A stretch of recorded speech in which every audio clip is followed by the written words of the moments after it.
మాజీ క్రికెటర్ అంబటి రాయుడు వైఎస్ఆర్ కాంగ్రెస్ పార్టీలో చేరారు. జగన్ సమక్షంలో ఆయన వైసీపీ కండువా కప్పుకున్నారు.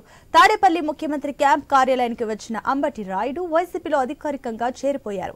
ఆయనను పార్టీలోకి జగన్ సాదరంగా ఆహ్వానించారు. అంబటి రాయుడు రాకతో పార్టీ మరింత బలోపేతం అవుతుందని నేతలు అభిప్రాయపడుతున్నారు. అంబటి రాయుడు గత కొంతకాలంగా గుంటూరు జిల్లాలో విస్తృతంగా పర్యటిస్తున్నారు. ఆయన వైసీపీలో చేరతారన్న ప్రచారం ఎప్పటి నుంచో జరుగుతుంది. అయితే అధికారికంగా మాత్రం పార్టీలో చేరలేదు. ఇప్పుడు అంబటి రాయుడు వైసీపీ పార్టీలో చేరడంతో ఆయనకు గుంటూరు జిల్లాలో ఒక సీటును జగన్ ఆఫర్ చేస్తారన్న ప్రచారం ఊపందుకుంది.